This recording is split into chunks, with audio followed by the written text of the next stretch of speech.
بڑے سے بڑا مفکر، بڑے سے بڑا اچھا ادیب، عالی نسب شاعر جب بھی لکھتا ہے تو کتاب کے ابتدائیے میں مجبور ہوتا ہے لکھنے پر کہ میری کتاب کو امعان نگاہ سے پڑھیے، اگر کوئی غلطی، کوئی کوتاہی، کوئی سکم پائیں تو براہ کرم مجھے آگاہ کریں تاکہ آئندہ ایڈیشن میں اس کی اصلاح کر دی جائے۔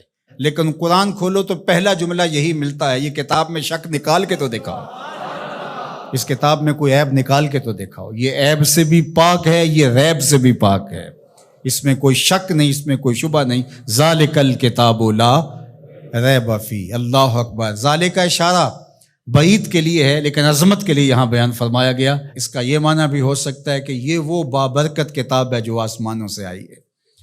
اللہ اکبر۔ یہ وہ کلام الہی ہے جس میں کوئی شک نہیں ہے۔ ھدی للمتقین، یہ کتاب متقیوں کے لیے ہدایت ہے۔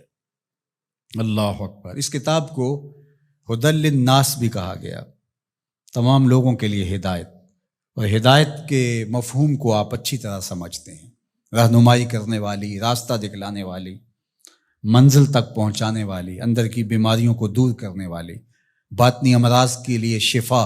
یہ کتاب ہدایت ہے، نور ہے، روشنی ہے، اور آسمانی تحفہ ہے جو حضرت انسان کو عطا کیا گیا۔ ہمارے دکھوں کا مداوع ہے، ہمارے دردوں کا علاج ہے، ہماری زندگی کو خوبصورت اسلوب دینے کے لیے یہ کتاب نازل ہوئی ہے، طریقہ حیات ہے، ہمارے لیے یہ منشور زندگی ہے۔ اس کتاب کے ساتھ ہمارا جڑنا ہمارے لیے اللہ کی قربت کا سبب و ذریعہ بن سکتا ہے۔ تو کہا ھدی للمتقین، یہ ہدایت ہے کن کے لیے؟ للمتقین، متقیوں کے لیے، اللہ سے ڈرنے والوں کے لیے۔ متقی وہ ہے جو وہاں پایا جائے جہاں اللہ اسے دیکھنا چاہتا ہے، اور وہاں نہ پایا جائے جہاں اللہ اسے نہیں دیکھنا چاہتا۔ علماء نے تقوی کے درجے بیان فرمائے۔ شرک سے بچنا ایک صورت ہے تقوی کی، کبیرہ گناہوں سے بچنا یہ بھی تقوی ہے۔ مختلف لوگوں کے مختلف درجے ہیں، صغیرہ گناہوں سے بچنا یہ بھی تقوی ہے۔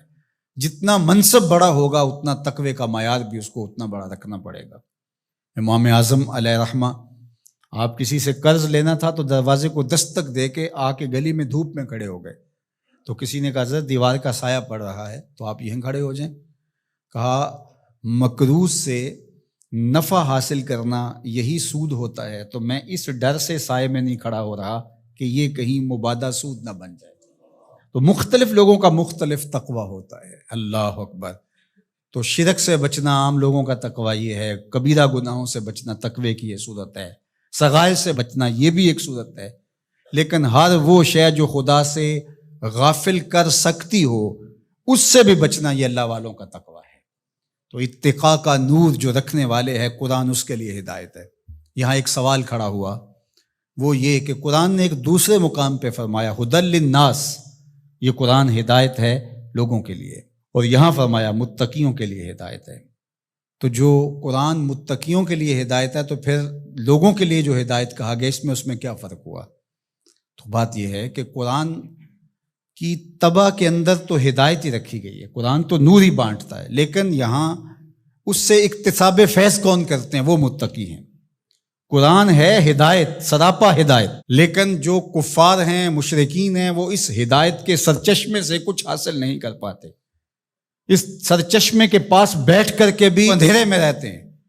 لیکن جو متقی ہیں وہ قرآن سے نور حاصل کر کے اپنی زندگی میں چراغاں کر لیتے ہیں، یعنی اکتساب ہدایت متقی کرتے ہیں۔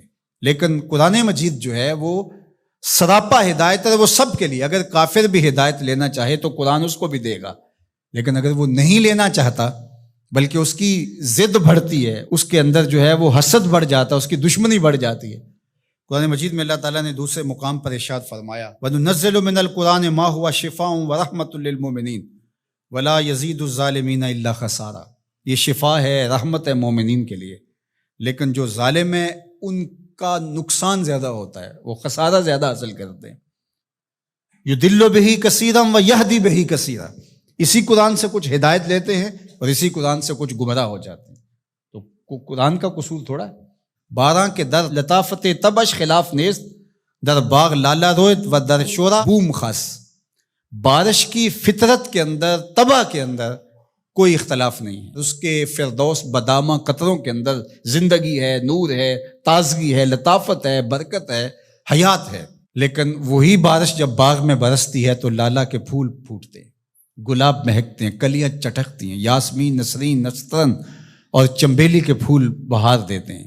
اور وہی بارش جب گندگی کے ڈھیر پہ برستی ہے تو تعفن پھیلتا ہے، بدبو پھیلتی ہے۔ تو اب قصور بارش کا ہوا یا اس گندگی کے اندر چھپی ہوئی غلاظت کا؟ اس لیے قرآن ہے شفا، سراسر شفا ہے، سراسر نور ہے، سراسر روشنی ہے۔ لیکن اس کے لیے کیسے ہوگا جس کے اندر کفر کی بدی چھپی ہوئی ہے اور وہ جس سے روشنی لینا ہی نہیں چاہ رہا۔